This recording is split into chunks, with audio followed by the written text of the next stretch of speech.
Ang kwentong ito ay hango sa totoong buhay. Mula ito sa isa nating kabayan na itago na lang natin sa pangalang Gado. Walang eksaktong taon. Probinsya ng Sorsogon.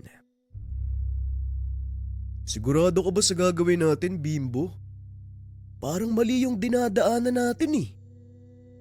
Sigurado ako, Ram. Minsan na kaming nangaso dito, kaya alam ko yung lugar kung saan nahuli yung malaking baboy, Ramo. Bakit ba gusto mong bumalik dito? Ano ba kasing meron? May gusto lang akong makita. Nung mapatay kasi ni tata yung baboy, may nakita kaming isa pang malaki. Kaso nakatakas ng babarilin eh. Di ba nga sabi ng tatay mo, nawala din yung huli niyong baboy, Ramo? Yun nga ang dahilan kung bakit tayo bumalik dito. Kasi hindi ako makapaniwala na basta na lang maglalaho yung napakalaking baboy. Kasalukuyang nag-iikot sa gubat ang dalawang magkaibigan na si Bimbo at Ram. Hindi makapaniwala ang binata kung paanong nawala ang malaking baboy Ramon na nahuli ng ama. Nalingat lang sandali ang mga ito at nagulat ng tignan muli. Wala na sa kinalalagyan na parang may kung anong nilalang na biglang bumuhat. Biglang naglaho sa lugar. Kung may kumuha man ng baboy Ramo, hindi ba dapat may maiiwang bakas? Tama ka. Nandito tayo ngayon sa lugar kung saan inilapag ni tata yung nabaril nilang baboy. Tignan mong lupa sa paligid. Ni isang yapak ng paa ng kumuha, wala oh. Ngayon sabihin mo sa akin, paanong mawawala yung ganong kalaking hayop? Partida ha, patay na yon. Lingid sa kalaman ng dalawa, pinagmamasdan sila ng isang matanda. Nagulat ang magkaibigan nang bigla itong magsalita. Anong ginagawa niyo sa lugar na to? Alam niyo bang ipinagbabawal ang pagpasok dito? Tapos na ang panahon ng pangaso. Alam po namin, may hinahanap lang po kami. Gamit, tama, yun nga gamit. May naiwan po kaming mga gamit dito eh. Narinig ko yung pinag-uusapan niyo. Ang totoo, kanina pa ako nakabuntot sa inyong dalawa. Magsabi kayo ng totoo. Nawala ba ang huli niyo? Oho. Nawala nga po yung huli naming malaking baboy, Ramo. Patay na yun eh, kaya imposible makatakbo. Saka napakalaki. Mas lalong imposible na buhatin nyo ng basta-basta palayo.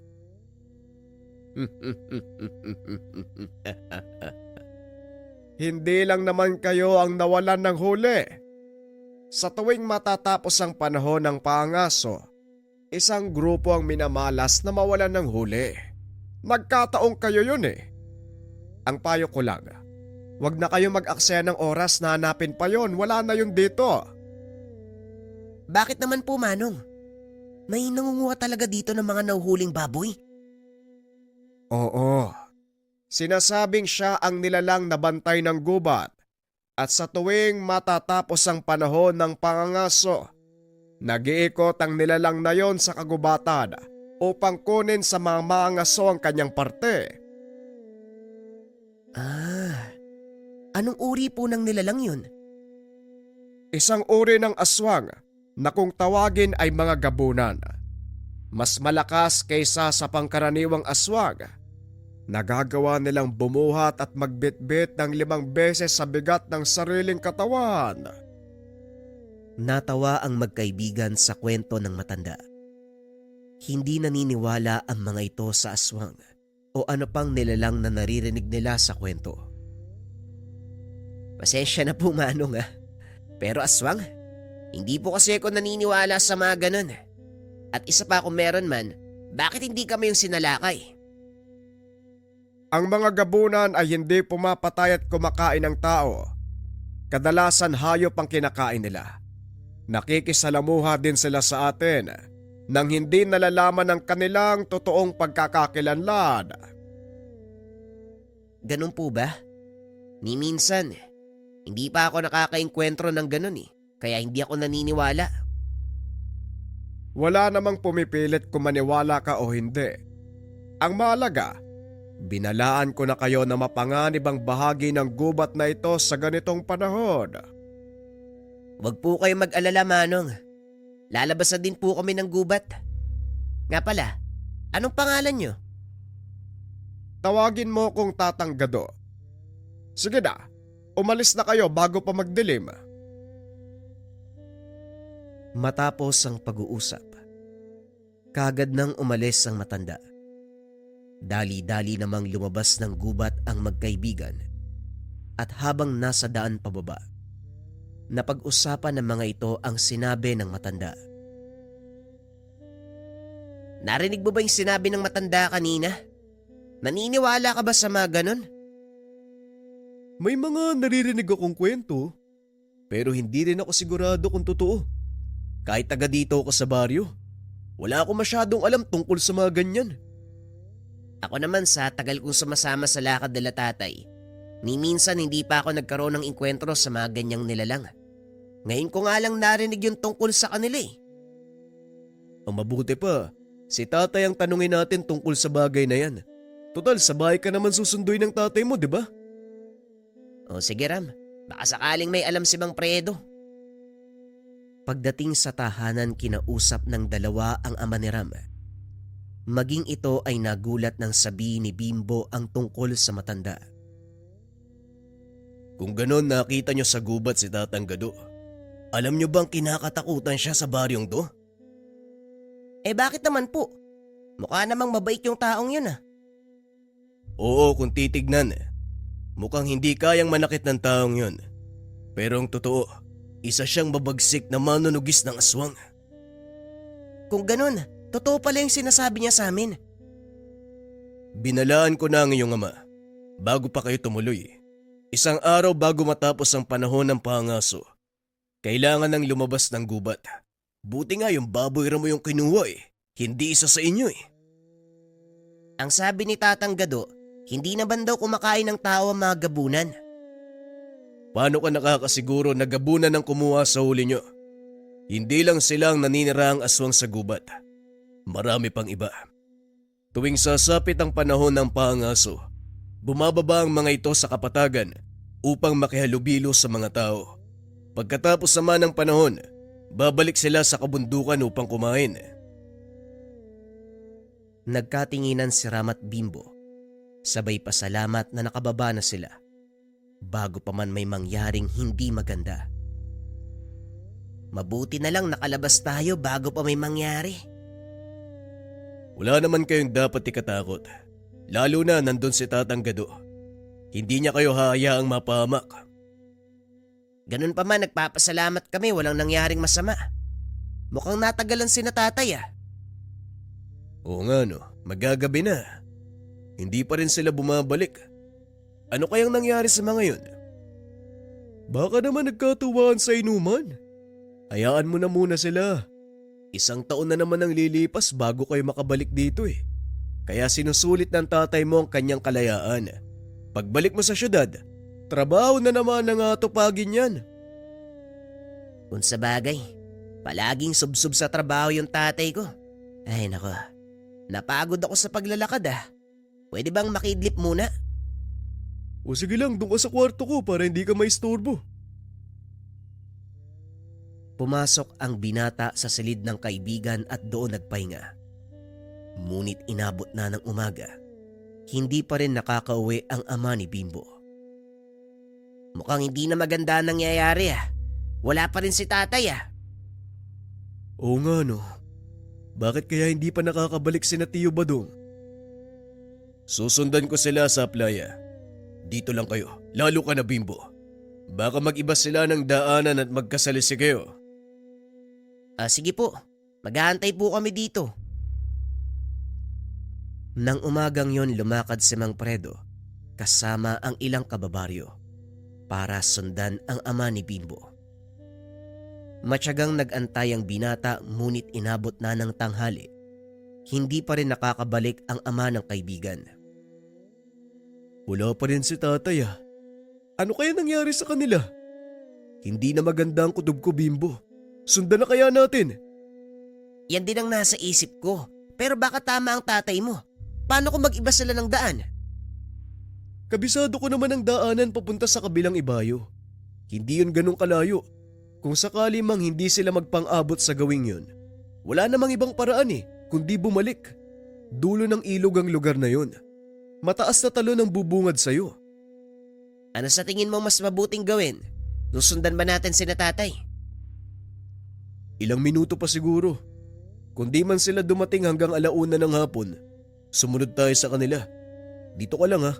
Pupuntahan ko sa Elmar nang may makasama tayo.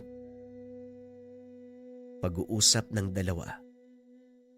Ilang minutong lumipas. Dumating si Ram kasama ang kaibigang Selmar. Kagaya ng kanyang ama, isa itong tagagabay sa mga mangasong dumadayo. 1:00 pasado ng mga oras na yun. Hindi pa rin dumadating ang dalawang nakakatanda. Kaya nagpasya sina Bimbo na sundan ang mga ito sa kagubatan. Alam naman ng tatay mo na tapos na ang panahon ng pangaso. Bakit pa nila pinayagan si Mang Badong na bumalik? Wika ni Elmar. Hindi ko nga rin alam kay tatay, Manong Elmar. Bimbo, may nabanggit ba sa yung tatay mo? Wala din sinabi sa akin si tatay. Maliban na lang sa hindi siya makapaniwala kung paanong nawala ang huli namin. Habang nag-uusap ang mga ito, nakita nilang lumabas ang ilang kalalakihan sa kagubatan. Kabilang ang mga ito sa pangkat ni Mang Predo. Dali-daling nilapitan ni Ram ang mga ito upang magtanong. Ayon sa mga kalalakihan, nakita nila si Mang Badong at kasalukuyang kasama ni Mang Predo sa isang malaking kuweba. Malapit ito sa lugar kung saan sila nangangaso. Ano pang ginagawa ni tatay dun? Sa palagay ko, malalaman natin yan pagdating dun. Bilisan nyo! Dali-daling pinuntahan ng tatlo ang nasabing kuweba. May kalsada papunta sa lugar, kaya naman makakapasok ang sasakyan. Doon nga ay nakita nila ang mga bakas ng gulong. Sa hindi kalayuan nakaparada ang sasakyan ng ama ni Bimbo. Pumasok ang tatlo sa kuweba at nanlaki ang mga mata. Nang makita ang napakaraming patay na baboy ramo, nakasabit sa bukana. Nakakasulasok na amoy ang sumalubong sa mga ito. Habang papailalim sila sa kuweba, lalong lumalakas ang masangsang na amoy. Parang babaliktad yung sikmura ko dito, Bimbo. Paano napunta ang lahat ng mga to dito? Ang totoong tanong, sino magdadala ng mga baboy ramo sa lugar na ito at hayaang mabulok? Maya-maya pa natanaw nila si Mang Badong at Mang Predo. Nakatayo ang mga ito sa isang sulok habang may kung anong tinitignan sa pader. Mukhang maling lugar ang pinasok natin, Ram. Sabihan mo ang tatay mo. Lumabas na tayo. Bakit, Manong Elmar? Anong meron sa lugar na to? Pugad ito ng isang nilalang na kumakain ng nabubulok na laman ng hayop. Kung hindi ako nagkakamali, ang tinitignan ng tatay nyo, mga itlog ng nilalang na nakadikit sa dingding ng kuweba. Nilapitan ni Bimbo ang dalawang nakakatanda. Tinignan kung ano ang pinagmamasdan ng mga ito sa dingding ng kuweba. Napatunayang hindi itlog ng kung anong nilalang ang naroon, kung hindi mga guwit ng sinaunang nanirahan sa lugar. Inilalarawan ang pakikipaglaban ng mga tao sa grupo ng mga nilalang na ang kalahating katawan ay baboy at ang kalahating katawan ay sa tao. Salamat naman at mali ang akala ko. Hindi pala Durakol ang nakatira dito. Durakol? Malalaking bayawak? Meron bang ganun dito? Oo, Bimbo.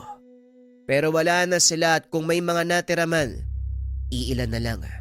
Dahil na rin sa mga mangaso. Ipinagbibili sa mataas na halaga ang balat nila, maging ang mga pangil na ginagawang bato sa mamahaling kwintas, katumbas ng perlas sa mga ito. Bimbo, anong ginagawa nyo dito? Hindi ba't kabilin-bilinan ko? Huwag kayong susunod. Malamang nag-aalala kami, kaya sumunod kami dito. Teka, ano bang ginagawa niyo dito? May nakita akong bakas ng paa mula doon kung saan tayo nangaso. Sinundan ko at dito ako dinala. Tugon ni Manong Badong. Badong, kailangan na nating umalis. Maaaring nasa paligid lang ang kung anong nilalang na nakatira dito. Batay sa mga katawan ng baboy, aktibong tirahan ng lungga na ito. Hindi natin alam kung anong hayop ang naninirahan sa lugar. Mabuti pa nga, bago pa tayo abutan ng dilim. Bimbo, mauna kang umuwi sa atin. Sabihan mo ang iyong ina na kailangan ko manatili dahil may mga gagawin pa ako. Nababaliw ka na ba, Tay? Alam mo kung anong sasabihin ni nanay. Kaya mas mabuting dalawa tayong sumalo ng galit niya. Kung mananatili ka, ganun din ako. Bahala ka sa buhay mo. O syali ka na. Bukas na lang tayo bumalik. At kung anumang nilalangan nandito, gusto kong mahuli. Magdadala tayo ng mga patibong. Pag-uusap ng mag-ama. Habang palabas ng yungib, pagdating sa bandang bukana, nakasalubong ng mga ito si Tatang Gado. Nanlaki ang mga mata ng pangkat nang makita na nakaupo ito sa bangkay ng isang nilalang. Nilapitan ni Bimbo ang matanda at napagtanto. Ang nilalang na yon, isang malaking aso. Payo ko lang, huwag nyo nang ituloy ang anumang binabalak nyo. Nakikita nyo ba ang nilalang na ito? Paano nyo napatay yung malaking aso, Manong? Ito ang trabaho ko. Ang nilalang na ito, gabunang nakatira sa kuweba. Maswerteng napatay ko siya bago pa kayo abutan sa loob. Kung hindi, malamang, hindi na rin kayo makakalabas ng buhay. Maestro, ano pong ginagawa niya dito? Tanong ni Elmar nang makita ang matanda. Huli itong lumabas. Sinigurado niyang walang bakas na may iwan na maaaring gamitin ng kung anong nilalang para sundan sila. Nakita ko kayo na papunta sa lugar na ito. Ilang minuto lang ang nakalipas matapos kayong pumasok sa kuweba. Nakita ko naman ang nilalang. Kaya bago pa man siya pumasok at gawin kayong hapunan, inunahan ko na. Isa pa, mainam pang dagdag sa mga koleksyon ko ang pangil ng isang ito. Tugon ng matanda. Ipinakilala ni Elmar si Tatang Gado sa mga kasama. Lingid sa kalaman nito, nakausap na ni Bimbo ang matanda. Nakausap na namin siya doon kung saan kami nangaso. Siya din yung nagbigay sa amin ng babala tungkol sa mga aswang na nakatira sa gubat. Oo, pero halatang hindi kayo nakinig. Talagang pumunta pa kayo sa lungga nila. Ang lalakas ng loob nyo. Hindi nag-iisa ang nilalang na ito. Maaaring nakamasid sa atin ang ilan sa mga kasama niya. Kaya kung ayaw niyong maging hapunan ng mga aswang, magsipag-alisa na kayo. Ram, sumama na kayo kay Mang Predo paibaba. May iwan ako dito at tutulungan si Maestro. Ano bang gagawin nyo?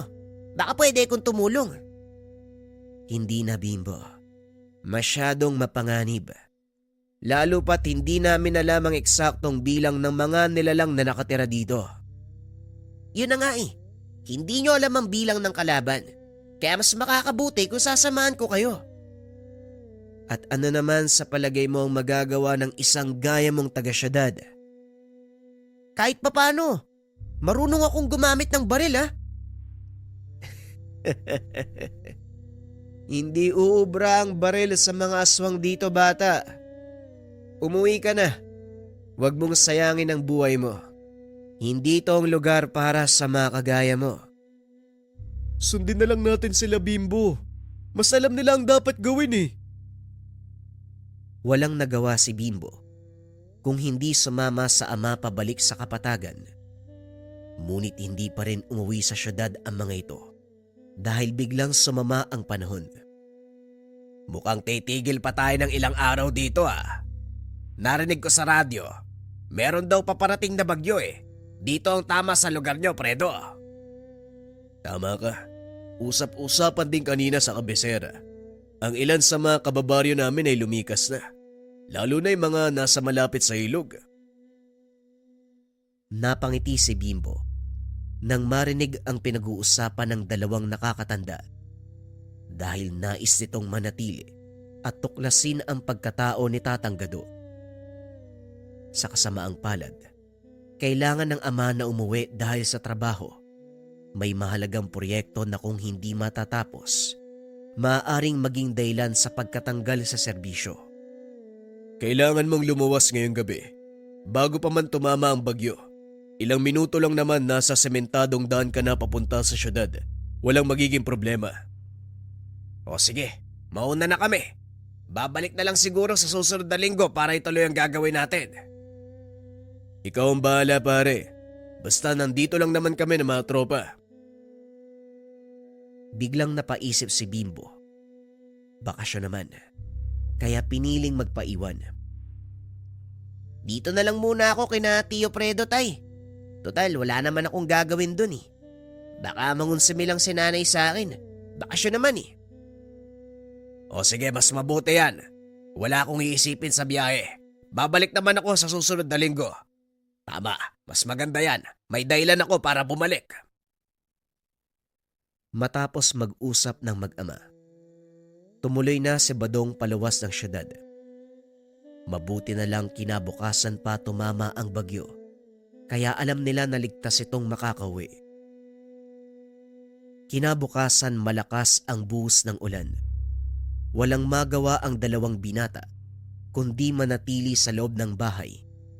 Hanggang sa mapansin ni Bimbo ang mga kawil na ginagamit ni Ram sa panguhuli ng palos.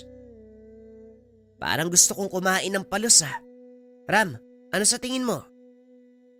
Wika ni Bimbo habang nakatitig sa mga kawil. Nilingon siya ni Ram at napangiti. Nababagot ka ano? O sige, kukuha lang ako ng mga bulate pang pain ha. Tamang-tama. Hindi pa gaanong kalakasan ng tubig sa sapa.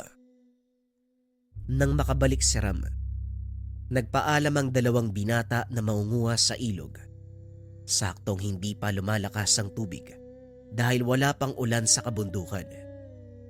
Ito yung maganda sa lugar nyo, no? Kahit malakas yung ulan sa kapatagan, walang epekto sa ilog. Marami pa kasing puno eh. Kaya hindi mabilis tumaas ang tubig sa ilog. Tapos na akong itaan ng mga kawil. Tara, umuwi na tayo. Nang makapagpalit ng damit, nilalamig na ako eh. Umuwi ang dalawang binata. Hinayaang nakababad ang mga kawil sa ilog. Pagsapit ng hapon, medyo tumila ang ulan. Saka palang unti-unting tumaas ang tubig dahil umapaw na ang maliit na sapa sa kagubatan. Kinakailangan pandawin ang mga kawil bago pa ito anurin ng malakas na agos. Habang naglalakad sa gilid ng ilog, napansin ng dalawa si Tatang Gado. Nakatayo ito sa kabilang pangpang habang nakatingin sa kanila. Tignan mo sa kabilang pangpang oh. Si Tatang Gado yun, di ba? Oo, sabi ko nga sa'yo, dito siya naglalagi sa gubat. Nung nakaraan, nakita ko binunot niya yung ngipin ng malaking aso, yung nakasagupa sa kuweba. Ano bang ginagawa niya sa mga yon? Ang sabi ni Manong Elmar, koleksyon daw ng matandang yan ng mga pangil ng aswang na napapatay niya. At hindi lang yan ha. Alam mo bang kinakatakutan ng mga gabunan ng taong yan? Hindi ba sabi niya, mataas na uri ng aswang ang mga gabunan? Bakit naman natatakot sa kanya mga yon? Yan ang hindi ko alam, Bimbo. Ang mabuti pa, bilisan na lang natin. Mukhang tuloy-tuloy pa yung pagtaas ng tubig sa ilog oh. Matapos ang pagpandaw ng mga kawil, umuwi na ang dalawa. Maswerteng nakahuli ng 3 palos ang mga ito. Kinagabihan habang kumakain dumating si Elmar. Magandang gabi sa inyo. Pasensya na sa istorbo. Makikisilong muna ako, Manong Fredo. Sakto ang dating mo. Kanina pa ako kinukulit nitong si Bimbo tungkol kay Tatang Gado. Tumuloy ka. Suluan kami sa hapunan. Ikaw na rin ang magkwento tungkol sa maestro mo. Salamat po. Pero bakit ba interesado kayo kay Maestro? Kasi kakaiba yung taong yun eh. Sa totoo lang, ngayon lang ako nakasumpong ng ganong uri. Binubuwis yung sariling buhay para mangolekta ng ngipin ng mga aswang. Ayun ba? Alam mo parang kagaya ng mga mangaso si Maestro. Ang pinagkaiba nga lang, aswang ang tinutugis niya. At hindi lang basta aswang. Mga gabunan. Kinukuha nito mga ngipin, ipinagbibili sa mga antingero. Eh bakit naman? Ano bang meron sa ngipin ng mga gabunan?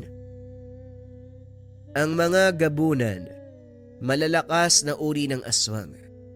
Halos lahat ng parte ng katawan nila ay nagtataglay ng malakas na bertud, lalong-lalo ang pangil. Isa itong uri ng mutya na nagbibigay sa may tangan ng kakaibang lakas, bilis at talas ng pakiramdam.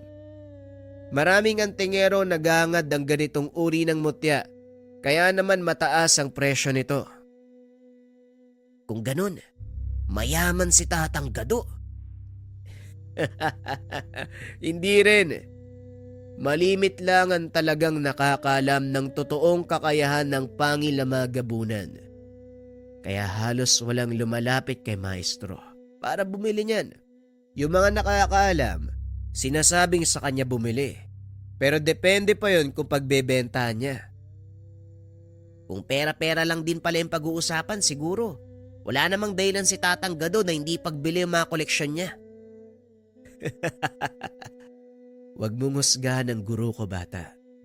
Kahit ipinagbibili niya ang mga nakukuhang pangil, sinisiguro pa rin ni Maestro na mapupunta ito sa kamay ng mga mabubuting tao na gagamitin ang bertud sa tama. Gaya ng sinabi ko, makapangyarihan ang pangil ang mga gabunan at kapag ginamit ito sa hindi tamang paraan, marami ang mapapahamak. Inabot ng hating gabi ang kwentuhan hanggang sa tumila na ang ulan. Nagpaalam si Elmar na uuwi. Nagpahinga na rin ang dalawang binata. Nakaiga habang nag-uusap ang mga ito. Pambihira talaga si Tatang Gado. Biruin mo, malakas na aswang ang pinapatay niya. Ibig sabihin lang, mas malakas siya. Aba syempre, hindi ka naman makakapatay ng aswang kung wala kang sapat na kakayahan. At isa pa, kilala ding albularyo si Tatang Gado doon. Pero simula nang mamatay ang kapatid niya, itinigil ng matanda yung panggagamot niya. Ano bang sanhi ng pagkamatay ng kapatid niya? Inatake ng mga taga-baryo dahil hindi tinanggap ang pasyenteng lumapit sa kanya. Hindi ako sigurado sa dahilan ng pagtanggi, pero may narinig ako yang sabi, wala naman daw magagawang kapatid ni Tatang Gado dahil nakatakda ng pagkamatay ng pasyente. Siguro totoo. Pero ano bang sakit ng pasyente? Ang sabi, kulam. Ano ba yan? May aswang na may mangkukulam pa. Ayos ah. Kompleto dito sa inyo no? Maraming ganon sa probinsya namin. Kahit sa Maynila meron yan. Hindi ka lang pamilyar. Ang akala nyo normal na sakit ang dumadapo sa inyo. Pero gawa yan ng mangkukulam. Kaya mag-iingat ka sa mga taong nakakausap mo. Baka mamaya, makita na lang kitang sumusuka ng lubid na may angkla sa dulo. Baliw ka talaga. Matulog na nga tayo. Habang tahimik na nagpapantok, naisipan ni Bimbo, puntahan ng matanda sa kanyang tahanan at personal na tanungin. Kinabukasan, tumila na ang ulan. Dahil nababagot na sa tahanan, nagpa siya ang binatang lumabas at mag-ikot sa baryo.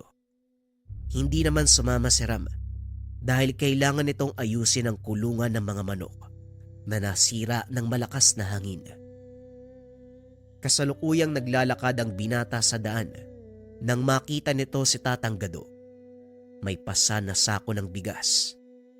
Mula ang matanda sa kabisera at alam ni Bimbo na pauwi na ito.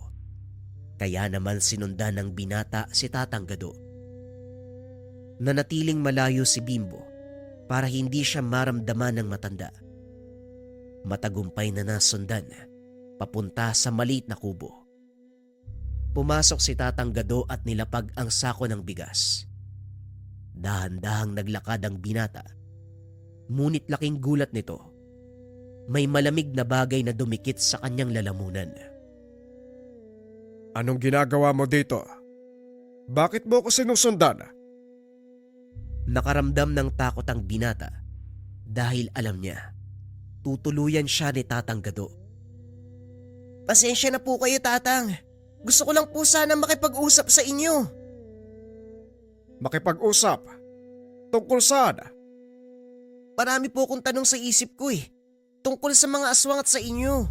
Gusto ko pong makilala kayo ng lubusan para maunawaan ko yung mga bagay-bagay.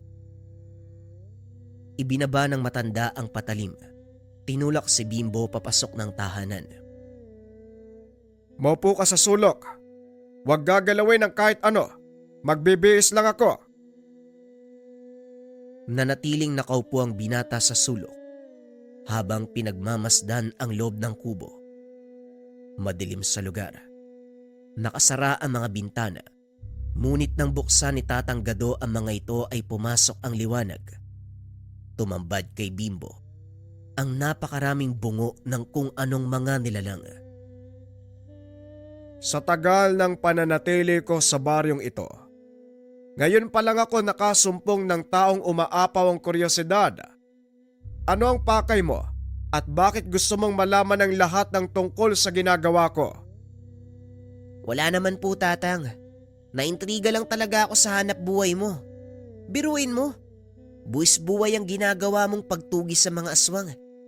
Sa totoo lang bilang anak ng isang mangangaso, ngayon lang ako nakasumpong ng kagaya mo.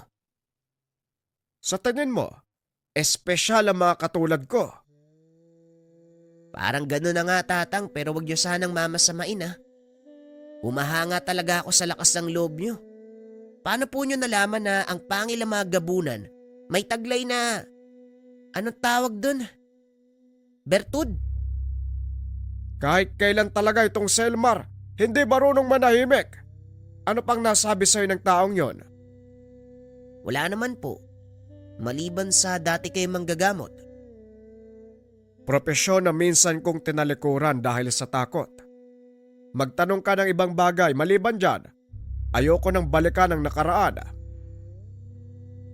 Dahil sa sinabi ng matanda, lalong napukaw ang kuryosidad ng binata.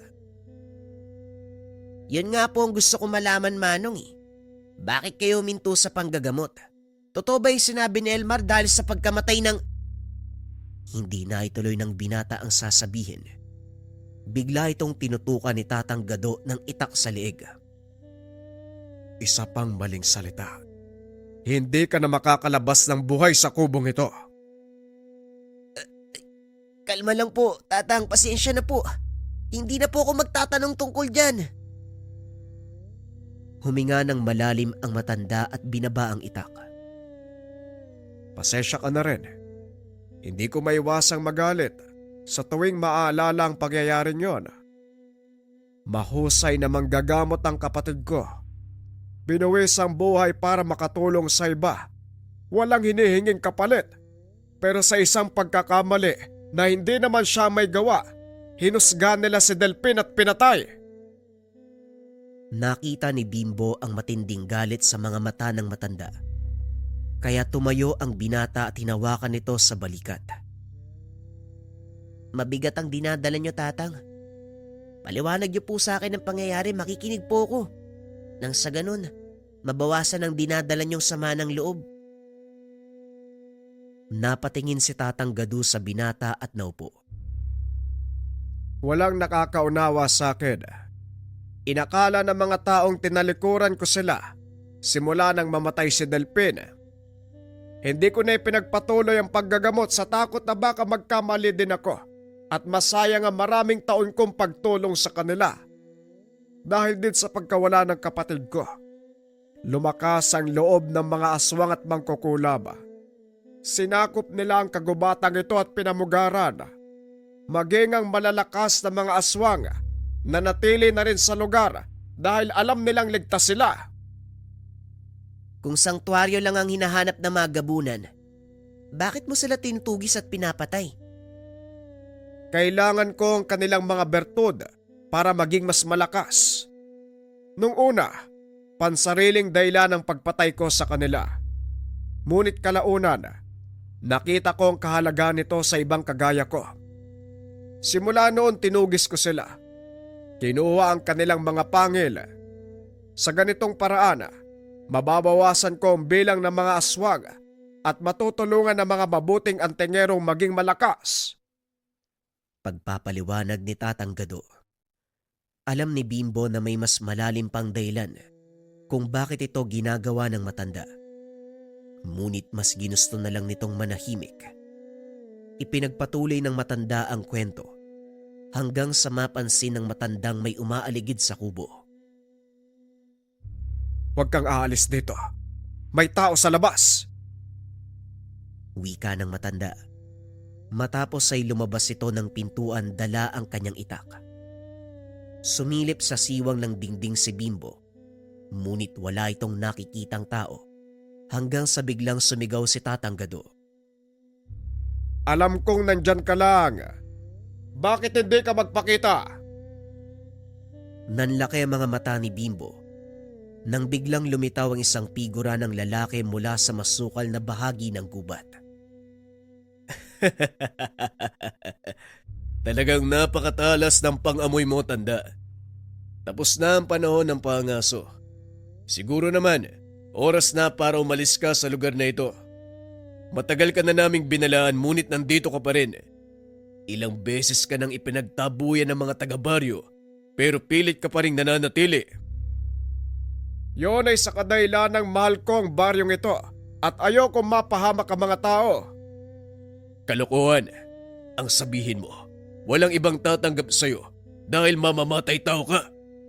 Higit kanino man, ikaw ang nakakaalam kung ano ang nangyari ng mga oras na yon. Kaya nagtataka ko, paano mong nasasabi ang lahat ng ito sa harapan ko? Sabihin na lang nating nabulag ako noon sa paghanga sa'yo. Pero napagtanto ko, huwad na pagkataong pinakita mo sa amin. Binigo mo mga tao dahil inakala nilang mabuti ka. Pero anong ginawa mo? Tinalikuran mo kami. Yan ba ang sadya mo dito? Hindi. Nasaan si Bimbo? Ilabas mo ang anak ng kaibigan ko. Bimbo, lumabas ka diyan. May naghahanap sa'yo. Huwag kang mag-alala, Fredo. Dahil hindi ako katulad ng iniisip mo. Hayan ang binata. Ayos ka lang ba, Bimbo? Anong ginawa niya sa'yo? Anong sinasabi mo, Tio Fredo? Walang ginawang masama sa akin si Tatang Gado. Kusa ako nagpunta dito eh. Gusto kong malaman ang lahat tungkol sa kanya. Huwag nang matigas ang ulo, Bimbo. Umuwi na tayo. Maya-maya lang nandito na ang tatay mo para sunduin ka. May isip na po ako. Hindi nyo kailangan turuan ng mga dapat kong gawin. Narinig ko ang panig ni Tatang Gado. Malayo to sa mga naririnig ko sa inyo.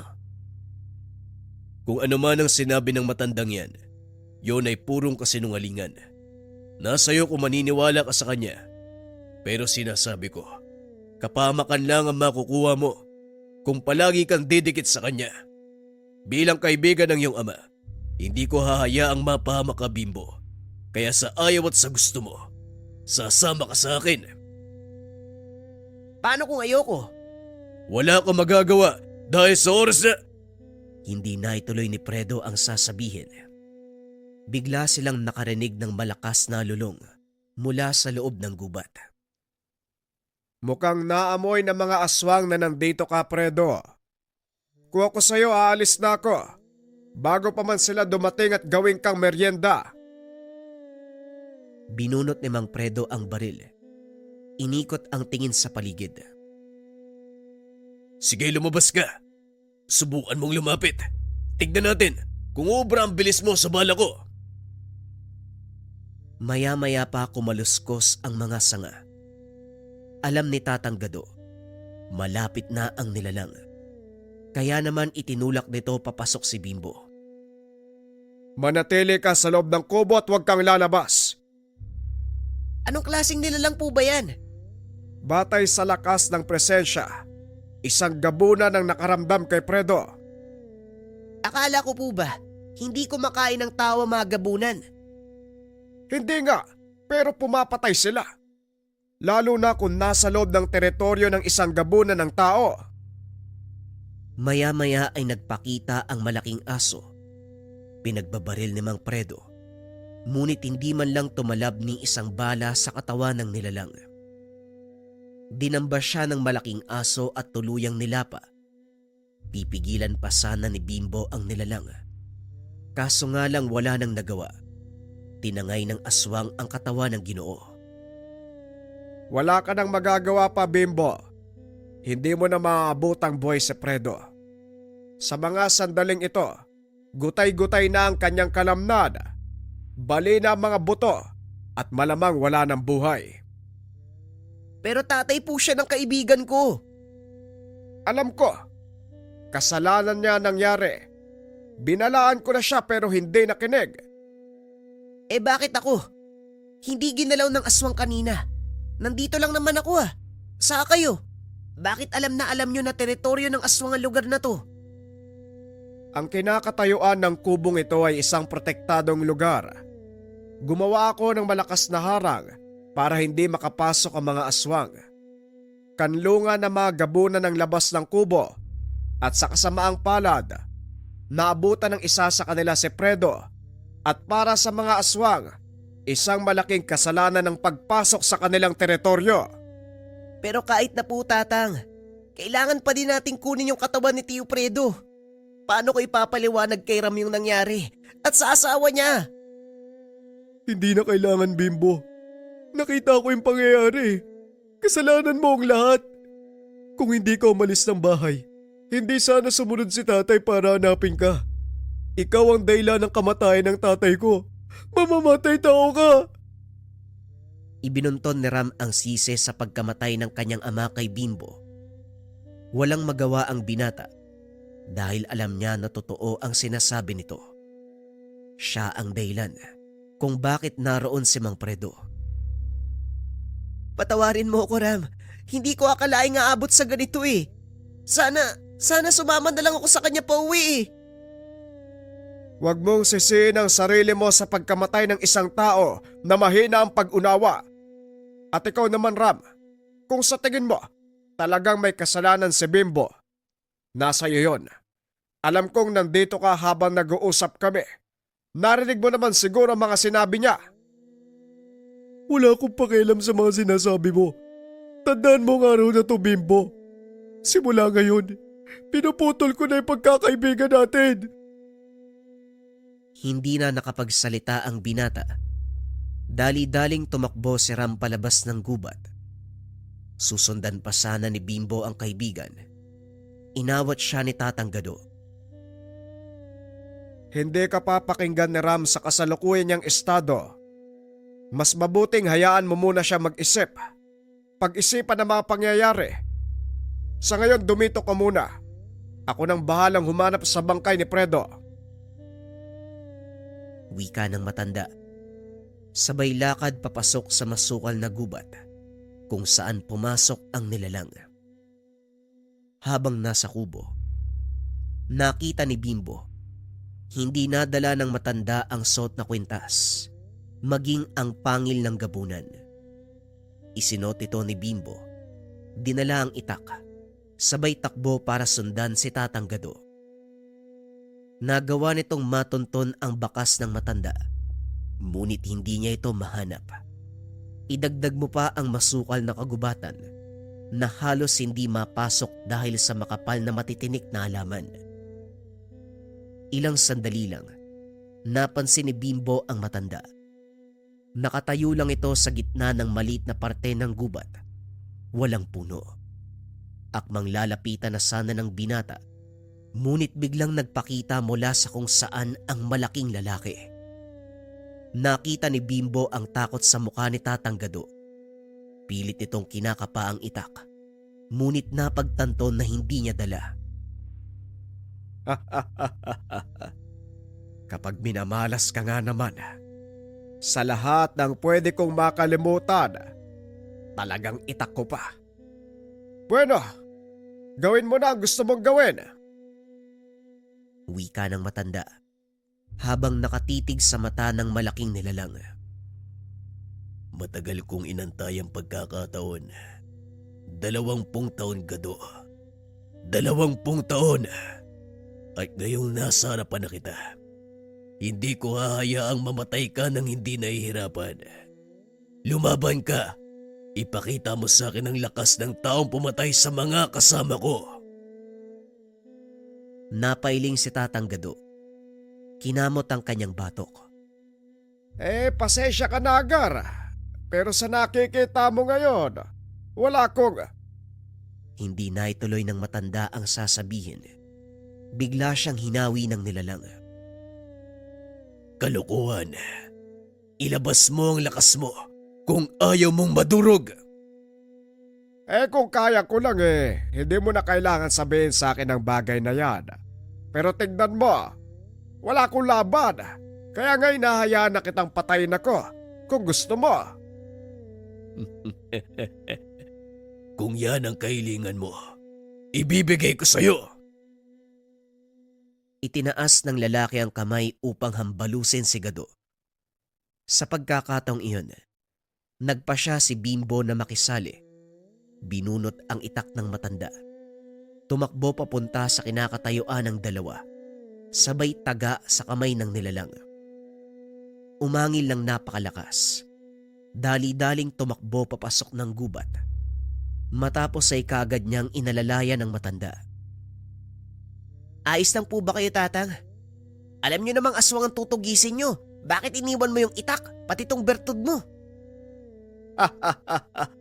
Alam mo naman, matanda na ako Medyo makakalimutin.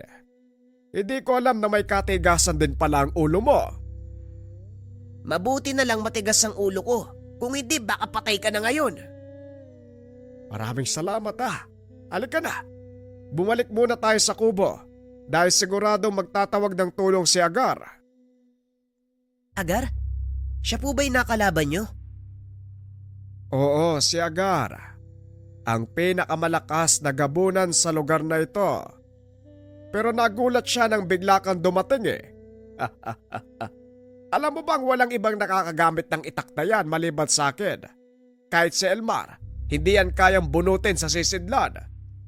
Yan na naman kayo Kalokohan na naman, Tatang Anong tawag mo dito? Ang gaan nitong bunuti. Teka, bakit hindi ko mabunot? Ano nangyayari? Yan ang sinasabi ko. Hindi basta-bastang sumusunod ang itak na yan sa ibang tao. Pero nagawa mo siyang pasunurin kanina. Ano po bang meron sa itak na to? Binasbasa ng isang ermitanyo ang itak na yan. At tanging taong may mabuting kalooban lang ang may kakayahan na bumunot nito. Hindi, biro lang. Kadalasan naiipit sa sisidlan yung talim Kailangan mo lang angguluhan para mabunot. O gaya nito, tignan mo. Pinitik ng matanda ang hawakan ng itak. Nagawa niya itong bunutin ng walang kahirap-hirap. Akala ko naman may kung anong sumpa o orasyon yung itak. Kamunti ka na nga kayong mamatay. Nagagawa niyo pang magloko. Huwag kasi masyadong seryoso. Kunin mo nga'y mga garapon. Pakikuha din yung malinis na tela. Gagamutin ko muna yung sugat ko. Tulungan na po kita, Tatang. Ginamot ng binata ang sugat ni Tatang Gado. Nagpahinga sandali. Balak nilang sundan si Agar at tuluyan ng tapusin ang paghahari-harian nito sa kagubatan. Ito na ang tamang panahon. Kailangan ng tapusin ang aswang na yon bago pa man ako mawala sa mundo. At sa palagay ko, nagawa mo siyang putulan ng kamay, hindi ba? Siguradong mahina siya ngayon. Tamang-tama ang pagkakataon. Bakit po ba? Ilang beses na ba kayo nagkaharap niyan? Akala ko ba may kakayahan kang pumatay ng gabunan? Bakit hindi mo yun magawa sa kanya? Si Agar ay isang purong gabunan. Isang pinuno mula sa naglahong tribo ng mga aswang. Noon, hindi ko nakikita na banta siya sa mga tao. Pero ngayon, Alam kong sa oras na mapatay niya ako, magkakaroon siya ng pagkakataong maminsala sa baryo hanggang sa mga bayan. Pag-uusap ng dalawa habang papasok ng kagubatan. Sinundan ng mga ito ang bakas ng dugo ni Agar hanggang sa matunto nila ito sa isang malaking puno ng duhat sa kalagitnaan ng kagubatan. Nakaandusay sa paanan ng puno ang gabunan habang iniinda ang sugat. Napapasigaw ito dahil sa galit. Hindi makapaniwala na magagawang putulin ng isang mortal ang kanyang kamay. Walang iya kayong mga tao. Nananahimik kami. Pilit niyong ginagambala ang aming tirahan. Hindi kayo nararapat sa lugar na ito. Ilang beses ko nang pinaliwanag sa'yo. Maraming tao ang nagagawi dito sa panahon ng pangaso. Kaya manganganib lang ang buhay niyo. Kaso hindi ka nakinig, pinairal mo ang kayabangan at pagiging pinuno. Ngayon tignan mo ang nangyari. Sa palagay mo, may naidulot bang kabutihan ng pagiging matigas ang ulo? Wala na kaming ibang paglalagyan dahil halos lahat ng gubat sinisira ng mga tao. Ito lang ang natatanging tirahan para sa amin. Naunawaan ko ang sinasabi mo. Ngunit manganganib lang kayo dito. Intindihin mo ang sinasabi ko, Agar. Nasaan ang iyong kakayahang magtimbang ng mga bagay-bagay? Isa kang pinuno ng malakas na angkan ng mga aswang at bilang pinuno, hindi lang dapat puro dahas ang pinapairal. Kailangan mo ring isipin ang kapakanan ng iyong nasasakupan. Nakasalalay sa iyo ang kanilang kaligtasan. Pero tignan mo, huli na ang lahat dahil mag-isa ka na lang. Mas malaki ang dahilan ko para ubusin kay mga tao. Dahil pinatay niyo ang aking mga kalay. Yun din ang gagawin ko sa inyo. Tugon ni Agar. Matapos ay dahan-dahan itong tumayo at sinugod si Tatang Gado. Dali-daling tinulak ng matanda ang binata. Binunot ang itak. Sabay salubong sa galit na aswang. Gamit ang likod ng itak, hinambalos ng matanda si Agar. Tinamaan ito sa tagiliran. Ininda ng gabunan ng atake. Kaso nga lang kagad nakabawi. Hinawakan ni Agar ang kamay ng matanda. Bigyan mo ko ng marangal na kamatayan, Gado. Yan lang ang tangi kong kahilingan. Walang problema. Ngunit sa isang kondisyon. Ipagkakaloob mo sa binata ang iyong pangil. Kung sa tingin mo ay karapat-dapat siya sa kapangyarihan, walang problema. Pag-uusap ng dalawa. Sabay tulak sa isa't isa palayo. Muling nagsalpukan ng mga ito. Namangha si Bimbo sa mga nakikita. Napakabilis ng galaw ng mga ito na halos hindi masundan ng mga mata.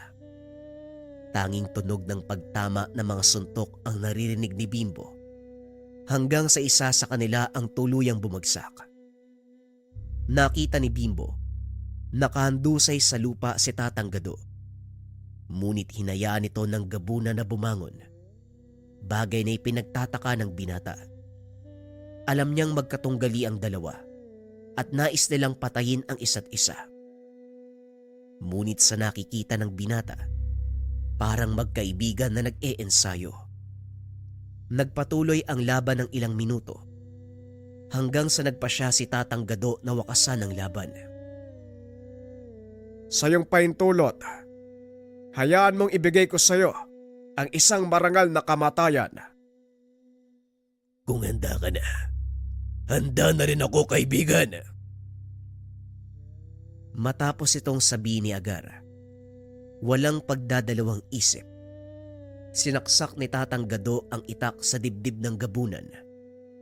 Bago tuluyang malagutan ng hininga, tinanggal ni Agar ang pangil. Tumingin kay Bimbo. Lumapit ka, binata, nang matupad ko ang aking pangako kay Gado. Dahan-dahang lumapit si Bimbo sa naghihingalong gabunan. Hinawakan ni Agar ang kamay nito. Inilagay sa kanyang palad ang pangil. Bakit mo binibigay sa akin ng pangil mo? Bilang pagtupad sa kailingan ng aking kaibigan. Gamitin mo ito sa tamang paraan, hindi para sa pansariling kapakanan. Naway magsilbi itong patunay na hindi lahat ng aswang ay masama ang hangarin sa mga tao. Karamihan sa amin, nais lang magkaroon ng payapang buhay. Napangiti si Bimbo. Hinawakan ng maigpit ang kamay ni Agar. Hindi kita kilala. Ngayon lang kita nakita. Pero ramdam ko na hindi ka masamang aswang. Huwag kang mag-alala. Nangangako ako sa harapan ni Tatang Gado na gagamitin ko sa kabutihan ng kapangyarihan ng pangil na to. Hindi masasayang ang tiwala mo. Magpahinga ka na, Agar. Maraming salamat. Hinawakan ng binata ang itak. Itinulak ito upang tuluyang bumaon sa puso ng aswang ang talim. Nakangiti ito habang nakatitig kay Bimbo. Sa mahinang boses, Maraming salamat, kaibigan. tuluyang nalagot ang hininga ni Agar. Unti-unting naging abo ang katawan. Isang maliwanag na bolang apoy ang lumabas mula dito. Sa wakas, dumating na ang pinakaaasam mong pahinga. Paalam, Agar. Butihin kong kaibigan. Ilang minutong katahimikan ang inalay ng dalawa para kay Agar. Matapos ay dumating si Elmar at Ram. Itinaas ni Bimbo ang hawak na itak dahil nakita nitong may dalang baril ang kaibigan. Ngunit nagulat ang binata sa sinabi nito. Ibaba mong itak, Bimbo.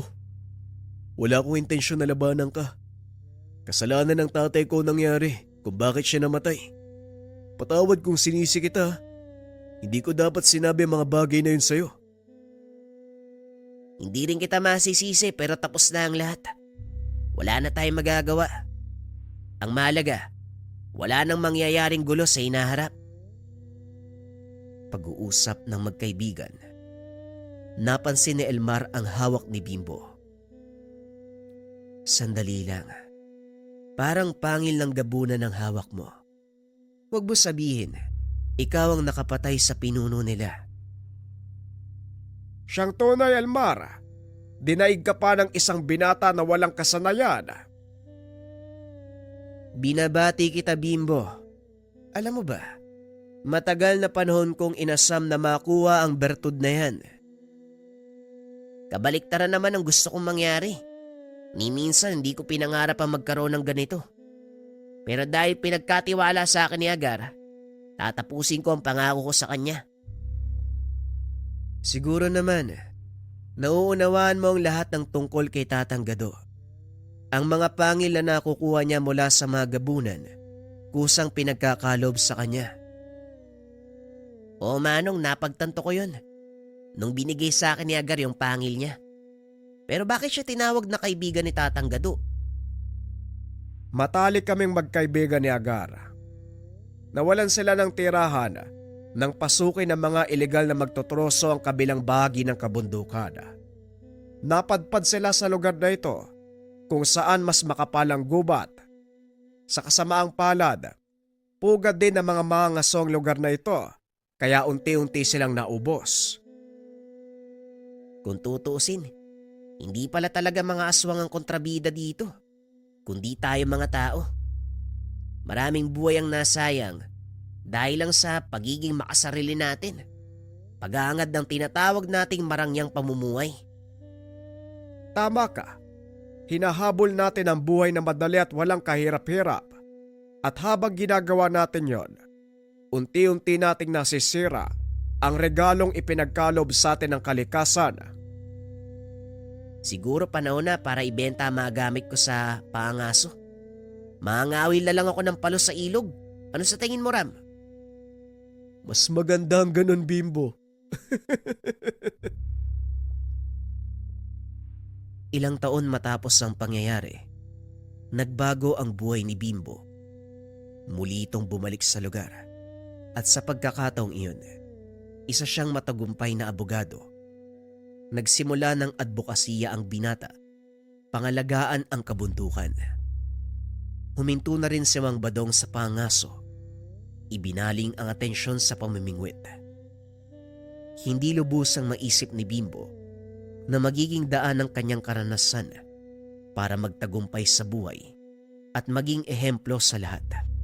Ito ay dahil sa isang kaganapan na minsan niyang makilala si Tatang Gado, ang mamamatay gabunan.